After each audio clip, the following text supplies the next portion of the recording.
Good morning, everyone. You know what I always do? I always cut off my head in the frame. There we go. I hope everybody is doing well. I am getting ready for the day. I have a few things on the agenda. I think now that I'm more on this content creation journey, my schedule has been more spacious than it has been in the past, which is definitely a welcome sentiment. But then when I do have like a really packed day, it always takes me by surprise a little bit. So I have voice lessons today, which you've seen in a previous vlog. I only do voice lessons once a month. It's like every third Thursday or something like that.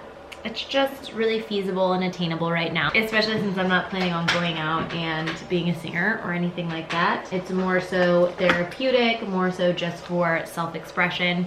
Honestly, learning to get back in touch with my voice again, because, you know, I don't like to think of things so one-dimensionally. You don't just use your voice for singing. Through the process of strengthening your throat, reconnecting with your voice, you also learn how to advocate for yourself, speak your truth, show up in spaces like these. It's really something that I'm approaching for more of a holistic healing modality. So I have that today, and then I also have a meeting for one of my clients who is concepting, putting together, putting out, releasing a merch line. And so we have a creative meeting with the designer for that project as well as the client themselves, just to talk through strategy, kind of what we're thinking as far as concept and what this first capsule collection should look like. So that'll be really fun. And then past that, I'm feeling really exhausted today. I worked out a ton yesterday. I think what I'm learning is that moving my body where it previously was so that my body could look a certain way, it felt a little rigid, a little not spacious as far as working out is concerned. I'm sort of reframing my mindset to when I work out, when I move my body, especially in ways that feel really aligned to me, I feel better as a whole.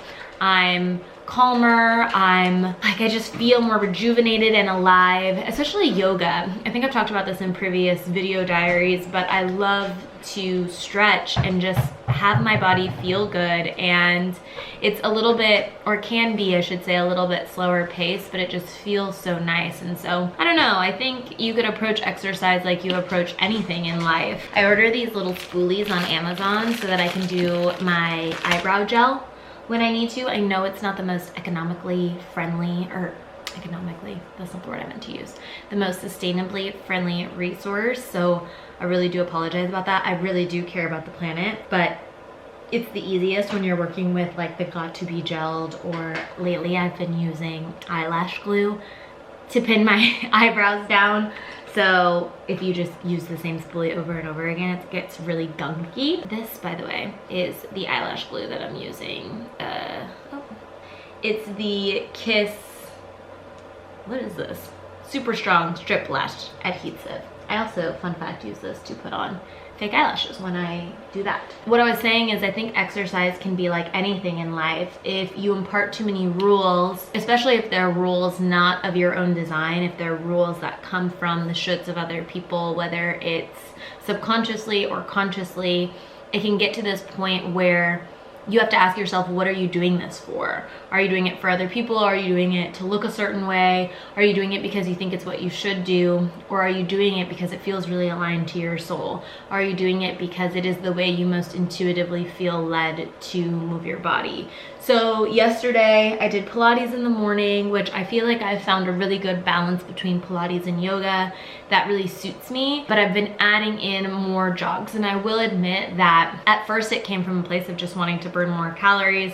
I do want my body to look a certain way. I want to like lose a little bit of weight, but also on the other hand, it just makes me feel really good once I do it. I was standing out in the yard after, and let's not get it twisted. It's a walk jog. When I was standing in the yard after I did it, I was just telling Sam, I feel like I can breathe so much more deeply. I just feel better. Even though I don't always love it in the moment, it always feels good after I do it. And then I went on a walk with my friends. So definitely got some steps in, definitely moved my body, but I'm feeling really sore today, and I think that's probably what's attributing to the fact that I feel really tired. Honestly, was a lot more encouraged today to pick up the camera because yesterday on Instagram, I just kind of spoke candidly about the fact that I want to create content. And I think there's this previous version of me that would have been too afraid to admit that to the world, because when you are that honest and when you are that candid,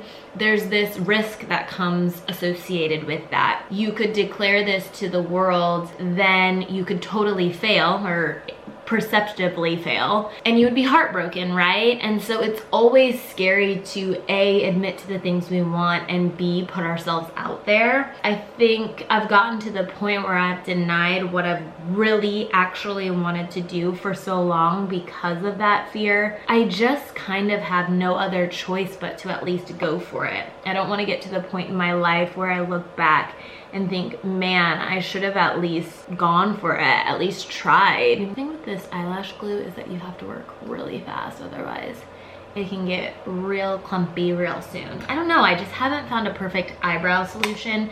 My eyebrow hairs are really straight and really hard to pin down. It's just tough. I need to use something heavy duty, but I also don't want to have like the clumps in my eyebrows. What's a girl to do? What's a girl to do? I kind of told everybody on Instagram that, hey, I want to create content, but I'm a little lost. You know, when you live so much in your own head, it can be really hard to decipher what's negative self-talk, what's a story that I'm fabricating in my mind that I'm telling myself, what's actually reality. And I just kind of opened up the floor and was like, what do you want to see? Because sometimes I think about creating content and I totally don't, because I feel like, who would want to watch this? This is so silly. Everybody knows this already. That's kind of why I created the how to journal video, because I was like, maybe people don't know. I know because I do it every single day, but maybe there are people out there who are wanting to be familiarized with the process of journaling, and I think even one step further, my process to journaling. If you have recommendations for things you want to see, especially in this space when I have the screen time and the length to actually do it, please do let me know. And I think it was a double-edged sword, right? There were so many beautiful, positive responses, and honestly, so many encouraging people that usually don't say anything to me on DMs, but were just so encouraging about loving to keep up with me, which honestly, sometimes you just need to hear, you know, because you're living in this perpetual state of the stories that you're telling yourself. To have some outside perspective that's encouraging, that says, no, I actually do like what you're doing, you should keep going, is so invaluable. So if you're ever hesitating to tell a creator, not just me, but anybody that you admire, that you like what they're doing, 10 times out of 10, they're going to appreciate it. Even if they don't respond or whatever, it's really nice to have encouragement that what you're doing is working, is resonating with people. There was that side of the coin, and I got a ton of different ideas of things that, like I said, I wasn't wholly aware that y'all didn't know or that you needed. Things like, how do I get my buns so slick? Or just random little tidbits here and there. But then the other side of that coin was like, no, just create whatever feels most genuine to you. And I think in a perfect world, I would be this ultra confident person that was like, this is what I have to say, this is the art that I'm gonna create, I know exactly what I wanna say, and I just produce it out there consistently over and over again. But I think if I'm being really honest with myself, I've just lived too long as a people pleaser, and I am actively trying to rewire that. There's just gonna be some internal battles that I don't always win, right? There are just gonna be some times where I don't want to show up honestly because I am afraid of what people are going to say. I wrote this in my newsletter recently, in the newsletter that's titled, how do we do what we want, or something like that. I think there's validity in being vulnerable and being honest, especially when it comes from the most true, genuine place, right? But so often what I feel like is true and genuine to me is a lot of the lamenting, is a lot of the really hard stuff. And I wrote this in my newsletter, like, I don't want to be the girl that doesn't know what she's doing or where her direction is or what content to create. I don't want to be the girl that's scared of being judged. I don't want to be the girl that has previous trauma I don't want to be the damaged one, the broken one, right? Who wants that? But what I'm trying to do is hold these two truths at once, that I am all of those things, and I'm also the confident girl. I'm also the girl that does know what she wants. I'm the girl that can make a video like this and sit down in front of the camera and speak candidly about her emotions and her feelings. And I think it's just taking ownership and holding those two things true at once. But to say, oh, it all exists here, changed so much for me. I forget why I'm on this tangent. I've only done my eyebrows in this process. All that to say, this morning I felt much more encouraged from y'all's encouragement to create content, but also just feeling a lot more anchored in who I am and my purpose. So if any of you are watching that submitted feedback to that little question box on Instagram, know I'm so thankful for you. You know I have singing lessons at 11, right? I'll leave in like 40 minutes. No.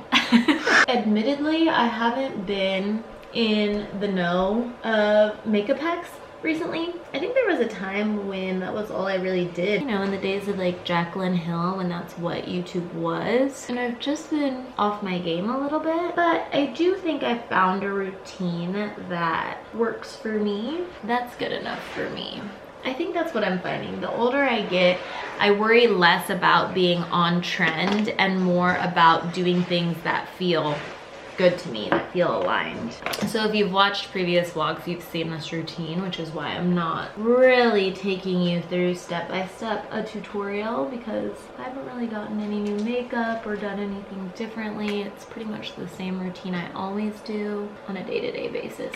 That is if I'm just not wearing makeup. Some days I do that. This is random, but I just finished the book Tomorrow and Tomorrow and Tomorrow. Have any of you guys read it? I feel like there was a point when it was all the rage and it was all anybody could talk about. I have this local bookstore that I like to get. I have actually a couple local bookstores that I like to get books from. One is McKay's Used Books, and that's just because it's huge and it has so many things. It's like a thrift store. You go in and you don't really have any expectations of what you're going to find, and the books are cheap, and it's just fun to kind of like peruse the shelves. But then if there's something I know I want that I'm like willing to pay full price for, I'll go to the bookshop in East Nashville, which I've showed you in previous vlogs, or at least in like little videos for Substack, and they didn't have Tomorrow and Tomorrow and Tomorrow in for like 3 weeks. I would check back and it was always perpetually sold out. So I finally got my hands on it. I started reading it I think in like February, but I just was off my reading game for a while. I read like 6 books in January and then none in February and March.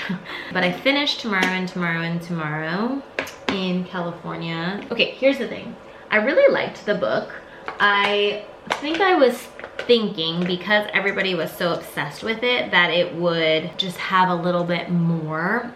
And don't get me wrong, it does have a lot. I think the characters are really rich emotionally.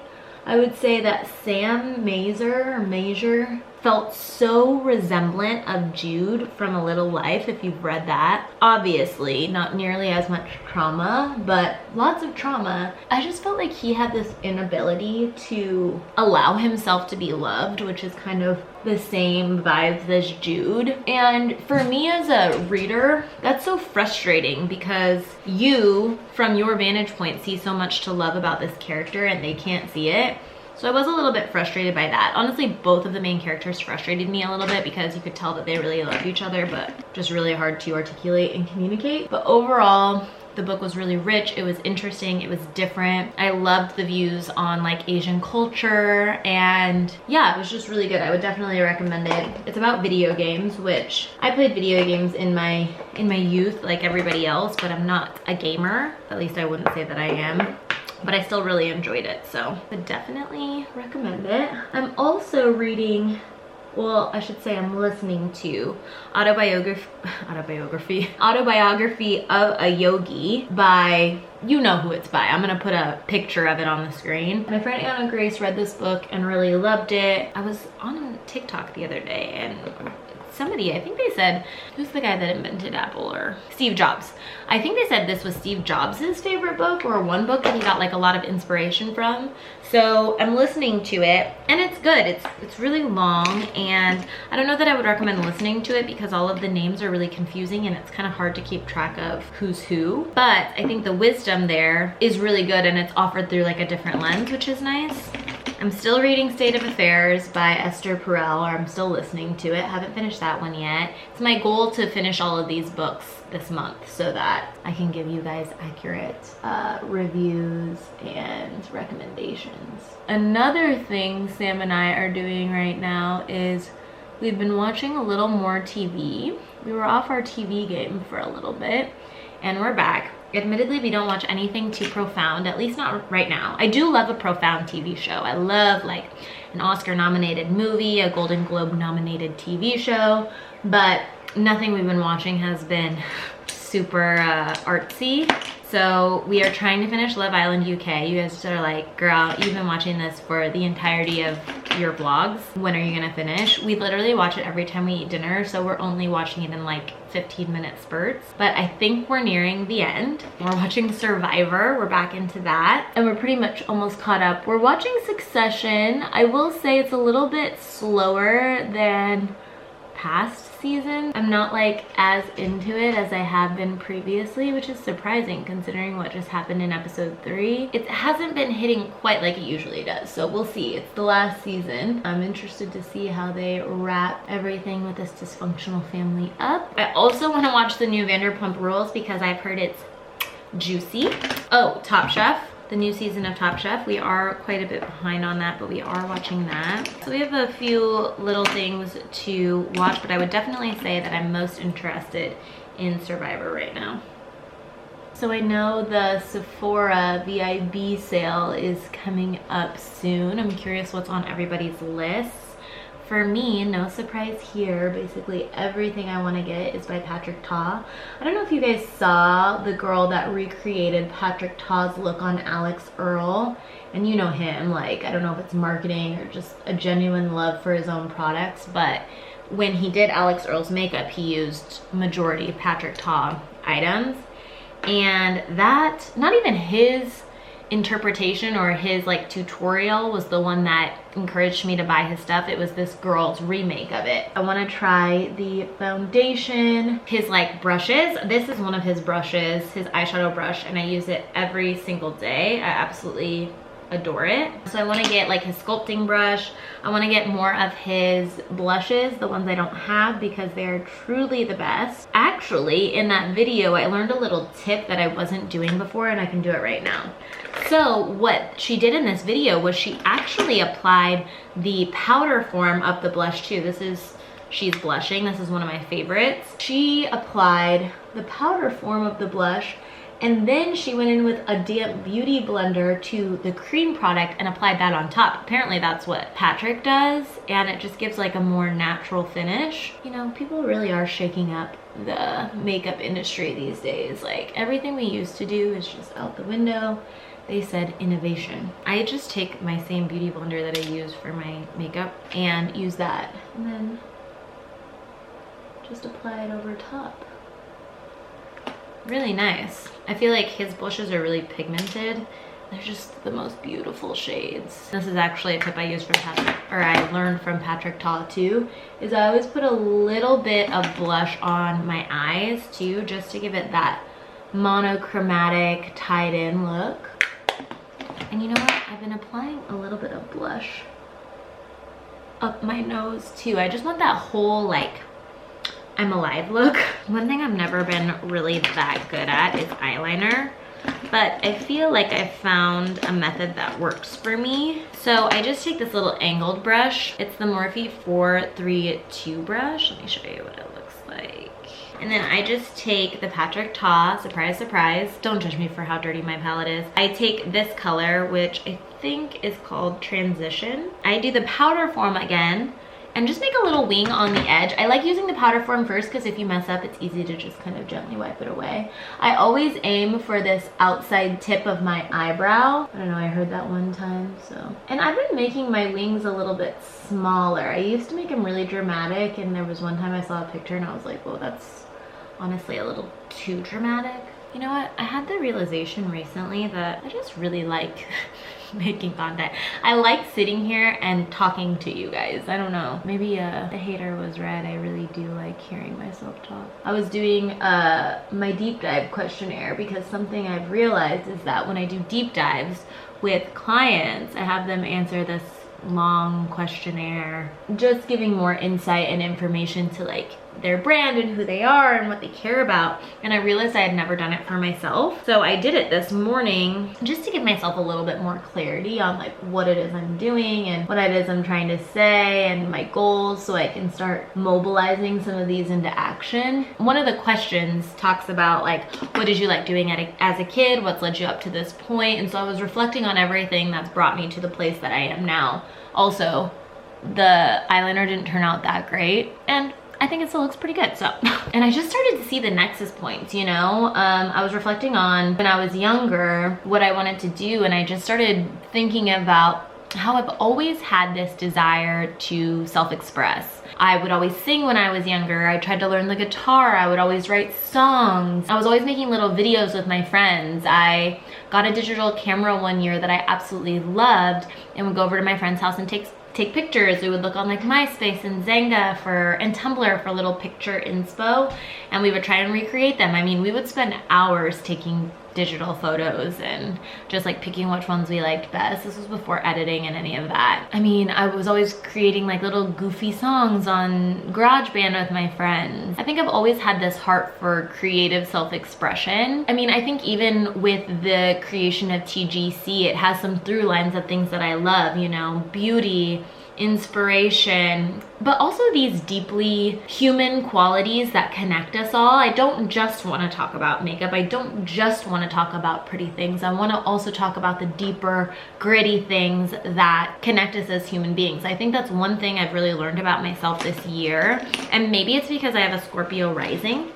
I don't know. I'm really comfortable with like taboo things and dark things. I'm not really shy about talking about money or sex or, you know, whatever it is. I feel like these are common themes and common things that happen in our lives. I'm interested in peeling away those topical layers so that we can get to the stuff that truly connects us as human beings. And I'm not saying the topical stuff doesn't connect us too. I mean, we can definitely connect on loving Patrick Ta's blush, but also I want to know like what's going on in this internal landscape. I just find that that's much more interesting. I'm learning that I've always loved self-expression, that I've always loved creativity. I've always been interested in things that were maybe a little bit outside the realm of comfortability for others. I remember when I was younger, going into this store in Omaha, Nebraska, in the mall. It was called The Afternoon, and I was always gravitating towards like the astrology books. Not because anybody told me to, but I think more so because they offered a genuine look, a different look into a person and their personality and what makes them tick. The same reason I like psychology and I like learning about different religions and I like learning about all of these esoteric meanings. I think they're all ways that we can add meaning and get to know ourselves a little bit more deeply. And that's the stuff that I'm really interested in. One of the questions that I had to answer today for the deep dive was about your values. And I think my number one value is space. Space, which can be synonymous with curiosity. I totally am all for believing the things that you believe. I think there's a lot of beauty in that. But I'm also a big advocate for leaving space for yourself and for others to grow and evolve and change your mind and get curious about what other possibilities lie in store for you. I'm starting to see all of the nexus points and how everything is starting to link together. Sometimes it's not until you give yourself the time and space to sit down and actually work through those things that you're able to see clearly what it is, your purpose is, and what it is you're doing. I felt really called today to get to work. Sometimes I can get really intellectual and dreamy and like I have all these big ideas, but the message that I got from my journaling session today was like, no girl, like we've got to actually start putting these things into place. If you want to start, you know, achieving the goals that you want to achieve, you got to start making things happen. I think everything I hope to do in life starts with content, starts with showing up genuinely, organically, authentically in the spaces that I've created. I would say expect to see a lot more from me. It's my goal, and I mentioned this in a past video as well, but it's my goal to start producing 10 videos a month. That means a little more than 2 videos a week. My husband and I, he's the one, Sam, he keeps me accountable. I was like, well, do shorts count? And he's like, 2 shorts equal 1 video. So sometimes those might be short, but so far I've been able to adhere to that and it's felt really spacious. So I'm gonna maintain that, but up creation on Instagram. And yeah, just share more. So stay tuned. I'm excited to kind of dive into all of that. Okay, that's the makeup look. I'll show you guys without the mirror right here. See, just simple, carefree. I did curls today. It's been a while since I've done my natural curls. It is 10:17 now. I have to go to voice lessons in 20 minutes. Thanks for sitting and hanging and chatting with me. So before I leave for my voice lesson, I figured I'd do a little outfit of the day. I'm wearing, admittedly, Sam's Great Wall of China thrifted tee. You can see it has kind of been through the ringer, but I think that's what makes it kind of cool. And then I'm wearing these like Lee vintage jeans. These are like my perfect fit jeans. I wish they were a smidge longer, but they're pretty perfect. And then I'm wearing I'm so tired I can't even lift my leg. I'm wearing my Birkenstocks that I just got on Poshmark. And then I just have my little market tote that I got at a farmer's market in Switzerland. I don't speak French. I don't know how to speak French, but I like that the tote is in French. My jewelry, I get asked about this big T necklace all the time. The truth is that it's a dupe for the Celine necklace. I will leave a link. It's like $17. You guys know my jewelry, but I'll explain it again. This is my Miranda